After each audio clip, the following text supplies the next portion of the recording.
Phase one, yes, the young rooster pen, of the runs and coops.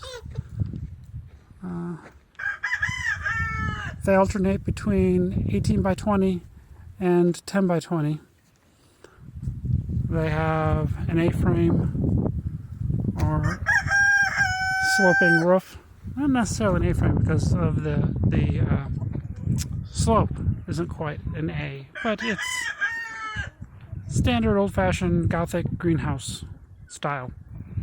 I had these as leftovers from shade houses from the greenhouse, so I just put welded wire on them, covered the welded wire with chicken wire to keep the small birds out. Welded wire keeps more vigorous, pushy predators out like javelina. Problem is 4-foot sidewalls. I did that because of 4-foot rolls of welded wire. Problem comes in when I get within, say 36 inches or so of the sidewall. I have to duck, catch my hare. If I'm going after a specific chicken to pick them up, to check on them, I have gotten my hair caught up into this wrap of this wire, and then I'm stuck until I either cut my hair or gently disengage it. So phase two will not have this style of ceilings or roofs. It will be flat. 6-foot sidewalls and flat across. That way I can walk completely side to side and not have to worry about it. The structures themselves, they've survived without any movement of gusts of 70 miles an hour coming off the mountain through the canyon. So those are great. Shade cloth on half of them, closest to the coop. That also gives them shade during the day of the hot Arizona sun. Works out great. At the very end, way over there, because of a javelina, I've had to put roofing tin or corrugated tin along the side to keep them from digging underneath. Now, the other thing about these coop placement. These are the first one I built, second one I built. I tried to center the coop so that the whole coop was centered. Problem comes in with this that it gives me a very short 4.5-foot tall door, which means I'm ducking my head in because it's within that 36-inch area that catches my head. So that's a problem. These first couple doors I don't like. I should have offset the coop so that the door going into the coop was centered. That would have given me a full-size door. We'll see that when I go down a couple runs. This breed here are Alohas. It's a breed developed here in Arizona. There's a couple Welsummer males in here, but all in total there's 17 roosters in here. They're the size of a laying hen. They're only 13 weeks old, so they're going to get quite a bit bigger. The Alohas, the roosters by 4 months, are breaking between 9 and 13 pounds. So it's a good dual purpose, and they lay a large to extra large egg. So I'm going to eventually have 3 good laying flocks. Let's go over here. So each of these coops are 8-foot by 8-foot minimum. The first coop over there was built out of all pieces of wood, got the siding, put it on together. You know, before wood prices went up, it was kind of expensive, but I didn't think too bad. This coop, even though second in line, was the last one I built. I used pallets that I rearranged the pallets so that they became pretty close to solid wood on the sides with some small cracks that I could barely get my pinky in, which gives airflow, which in Arizona, you want airflow. We're coming up to the third and fourth run. This is the second coop I did. I made this out of privacy fence panels already prefabricated and done. So this 8x16 divided in half, so they each have 8x8. That cost me almost $600 in supplies, including the tin roof. That was still before all the lumber yards and mills up towards Washington burned down and prices became unmanageable.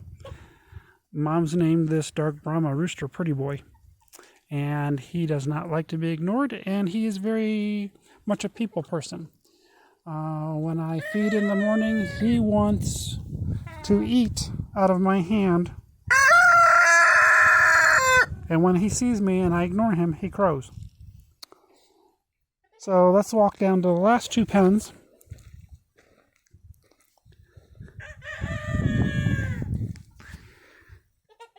The last two pens, again, were made out of pallet wood. This is also an 8x16 divided in half. This is the main, right now, Aloha breeding pen. These I took some extra cedar fence pickets and covered the gaps. Left the gaps in the front because it's facing north and we really don't get a lot of wind or weather from the north, so I needed, once again, the ventilation. This pen, the third pen, and the last pen all have full height doors because I tried to put the door into the coop more central. Come on, phone. New phone. There we go. More central to putting it into the center line of the peak. Only reason this one is slightly off is we found a water line buried through here, and we weren't sure whether it was live or where it went. So I had to shift things a little bit.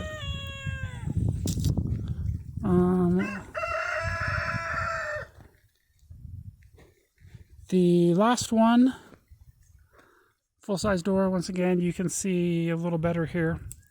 The corrugated tin on the side, even though that's where phase 2 will start and become a run. Board across to hold the shavings in, and had to cut one of the boards on the pallet to allow the chickens to walk in and out because they refused, when they were a little younger, to jump the board. Even though in the brooders, they were jumping higher than that 8 inches all the time. But as soon as they had the great outdoors, they weren't jumping anything. Welded wire, 2x4, in between. Let's focus here. Focus. Between all the runs on the sides. I don't like that.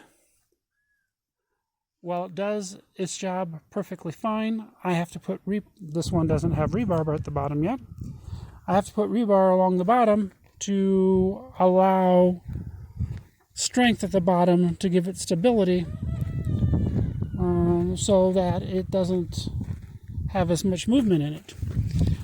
What I do like is the fact that no matter where I am, I can see down all the runs. I can see into the coops. I can see what's going on. So if this welded wire, they make a smaller one, which is what I will use as the divider in phase 2. I will still use the 2x4 on the outside, covered with chicken wire, and then do the smaller 1x2 or so in between. Mainly because it gives them enough room that they can actually put their heads between the wires, which for the most part is not a big problem. Because none of my roosters fight. I had a door break when it was just all chicken wire before I had reinforced it. And Javelina got in, and they were able to get in the corners here, not of this run, but further down in runs 2, 3, and 4, break the corner loose from how I had it tied to get into those runs. So all the chickens were all in one run hiding together. Not a bit of fighting amongst them, so that was great. So let us walk along the coop side, and I'll show you that I reinforced all the doors with wood along the bottom and added a new latch. Instead of the smaller latch, I used a heavy duty padlock latch. And there's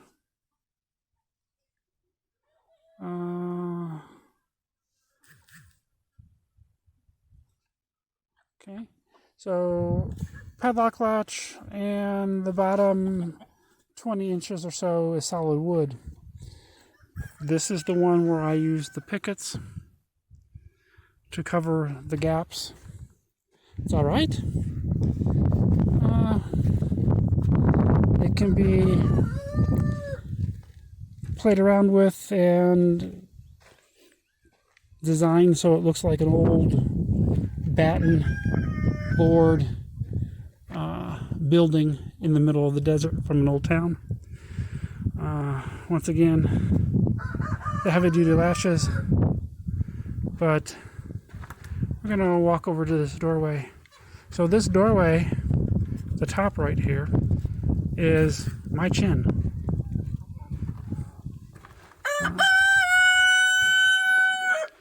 This is the fence, and we're coming up to so those are the fence boards. As you can see, once the Arizona dry air, they dried out completely, there's more of a gap. So in the winter, in monsoon, I hang a tarp over that. And then here,